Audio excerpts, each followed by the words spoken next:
புரிந்து கொள்ள இது மனித காதல் அல்ல, அதையும் தாண்டி புனிதமானது.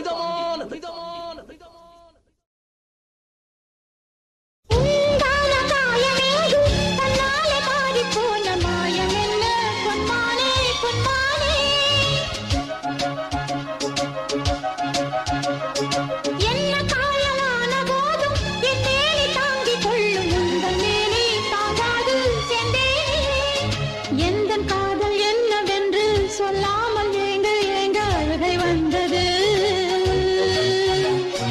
எந்த சோகம் உன்னை காக்கும் என்றெண்ணும் போது வந்த அழுகை நின்றது. மனிதர் உணர்ந்து கொள்ள இது மனித காதல் அல்ல, அதையும் தாண்டி புனிதமானது. அபிராமியே தாலாட்டும் சாமியே நான் தானே தெரியுமா?